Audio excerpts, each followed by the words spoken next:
పరకాల పట్టణంలో కాంగ్రెస్ పార్టీ ఆధ్వర్యంలో రైతు రుణమాఫీ సంబరాలు ఘనంగా నిర్వహించారు. పరకాల బస్టాండ్ నుండి అంబేద్కర్ సెంటర్ మీదుగా రాజోపేట నుండి డిపో వరకు బైక్ ర్యాలీ నిర్వహించారు. ఈ సందర్భంగా బస్టాండ్ కూడలిలో ముఖ్యమంత్రి రేవంత్ రెడ్డి చిత్రపటానికి పాలాభిషేకం చేశారు. ఏకకాలంలో ఇచ్చిన మాట ప్రకారం 2 లక్షల రుణమాఫీ చేస్తున్న ముఖ్యమంత్రి రేవంత్ రెడ్డికి ప్రత్యేకంగా కృతజ్ఞతలు తెలియజేశారు. ప్రజా సంక్షేమమే ధ్యేయంగా పనిచేస్తున్న ప్రభుత్వం కాంగ్రెస్ ప్రభుత్వం అని కొనియాడారు.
నేను అంటున్నా, గతంలో ఏ ప్రభుత్వం కూడా ఇచ్చినటువంటి వాగ్దాలు పేదలు బడుగు బలహీన వర్గాల పార్టీ అంటేనే రోజు కాంగ్రెస్ పార్టీ.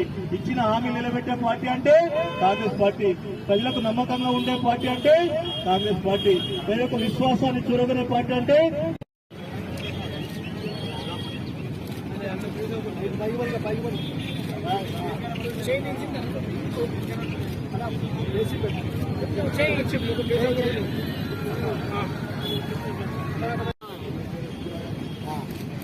జై కాంగ్రెస్,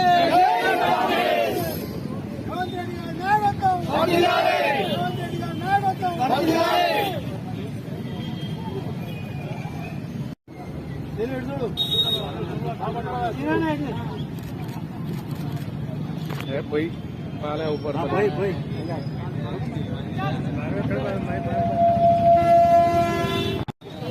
किसका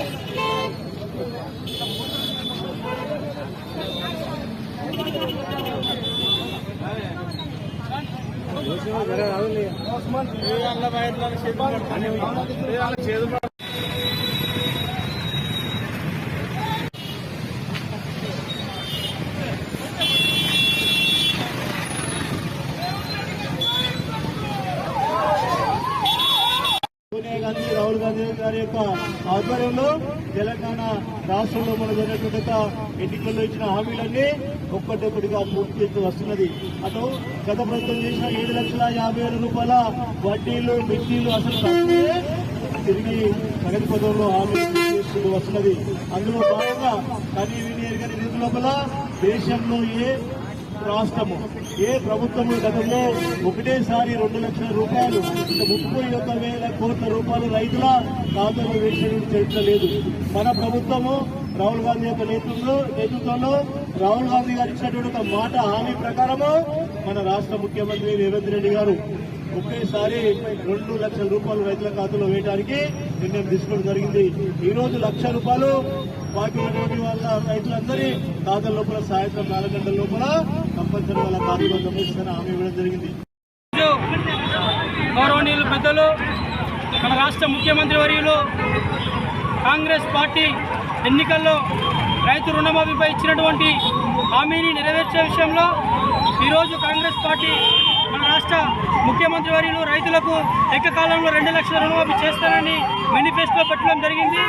దానిలో భాగమే ఈరోజు 1,00,000 రూపాయలు రైతుల ఖాతాలో నేరుగా వేసే కార్యక్రమాన్ని వాళ్ళు ఒక సాహసోపేతమైనటువంటి నిర్ణయం తీసుకొని ఈరోజు సాయంకాలం పూర్తి స్థాయిగా రైతుల ఖాతాలో 1,00,000 రూపాయల వరకు పడేటువంటి నిర్ణయాన్ని ఈరోజు మన ముఖ్యమంత్రి గారు తీసుకోవడం జరిగింది.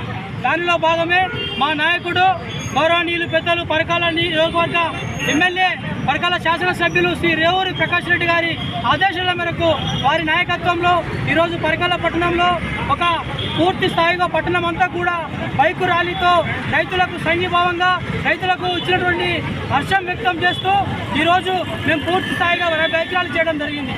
దానిలో భాగమే బస్టాండ్ కూడలిలో కాంగ్రెస్ పార్టీ పట్టణ శాఖ ఆధ్వర్యంలో ఈరోజు ఈ యొక్క రేవంత్ రెడ్డి గారు కావచ్చు, అదేవిధంగా బట్టి విక్రమార్క కావచ్చు, వ్యవసాయ శాఖ మంత్రి కావచ్చు, మా ఎమ్మెల్యే రోహుల్ ప్రకాష్ రెడ్డి గారికి పాలాభిషేకం చేసి హర్షం వ్యక్తం చేయడం జరుగుతుంది.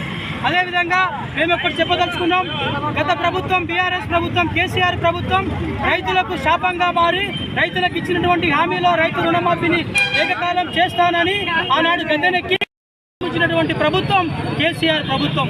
ఈరోజు వాళ్ళు చేసినటువంటి అప్పులనే ఈరోజు మన కాంగ్రెస్ ప్రభుత్వం కాస్తో కూస్తో కట్టుకుంటూ ఈరోజు రైతులకు ఇచ్చిన మాట కట్టుబడి ఉండి నిర్ణయం తీసుకొని ₹1,00,000 రుణమాఫీ చేయడం జరుగుతుంది. అదేవిధంగా ఈరోజు ఆనాడు చేసినటువంటి కాంగ్రెస్ పార్టీ మేనిఫెస్టోలో 6 గ్యారంటీలను అమలు చేయడం జరుగుతుంది.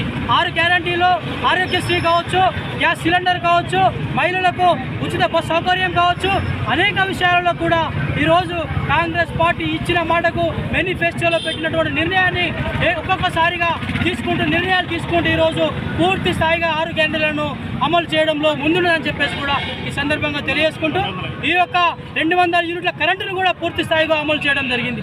అదేవిధంగా 2,400 కోట్ల రూపాయలను ఈరోజు కాంగ్రెస్ ప్రభుత్వం రైతుల ఖాతాలో వేయబోతుంది. ఆనాడు బీజేపీ ప్రభుత్వం కావచ్చు, అదేవిధంగా బీఆర్ఎస్ ప్రభుత్వం కావచ్చు, రైతుల ఆత్మహత్యల పాలితంగా శాపంగా మారి రైతులను గోసపుచ్చుకున్నారు. అప్పుడు వాళ్ళు ఇచ్చినటువంటి ఆ రుణాలు కూడా రైతులకు వారి యొక్క వడ్డీలకు కూడా సరిపోలేనటువంటి పరిస్థితి ఆనాడు జరిగింది. కానీ కాంగ్రెస్ ప్రభుత్వం పేదల ప్రభుత్వం, రైతుల ప్రభుత్వం, నిరుద్యోగుల ప్రభుత్వం, బడుగు బలహీన వర్గాలకు, ఎస్సీ ఎస్టీ బీసీ మైనార్టీలకు అండగా ఉండే ప్రభుత్వం సోనియా గాంధీ, రాహుల్ గాంధీ గారు నాయకత్వంలో, మల్లికార్జున గారి ఖర్గే నాయకత్వంలో ఈరోజు మా యొక్క రేవంత్ రెడ్డి గారు ఈ నిర్ణయాన్ని తీసుకోవడం జరిగింది. కాబట్టి ధన్యవాదాలు కోరుతున్నాం. జై